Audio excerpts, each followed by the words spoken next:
মাঝরাতে দীপাকে খুঁজতে এসে বিগ বং রেস্টুরেন্টের বাইরে দীপাকে খুঁজে পেল সূর্য।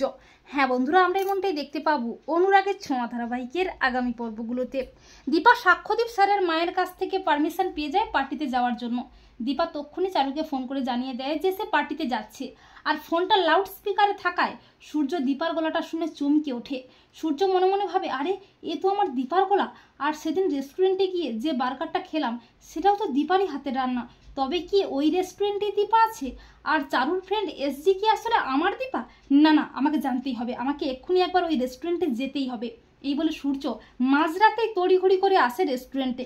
কিন্তু সূর্য এসে দেখে রেস্টুরেন্টটা বন্ধ করা আছে। সূর্য বলে, রেস্টুরেন্ট তো বন্ধ, এখন আমি কি করব? এরপর সূর্যের বারবার মনে হয় রূপার কথা।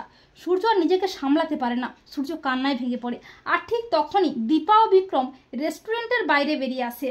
আর হঠাৎই সূর্যকে দেখতে পেয়ে দীপা চমকে ওঠে। দীপা বলে, ডাক্তারবাবু? দীপা চিৎকার করে ওঠে, ডাক্তারবাবু? আর দীপার চিৎকার শুনে সূর্য চমকে ওঠে।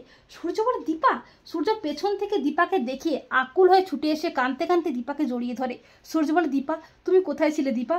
আমার বারবার মনে হতো তুমি আমার খুব কাছেই আছো, তুমি আমার আশেপাশেই আছো। আজকে তোমাকে খুঁজতেই আমি এখানে এসেছি।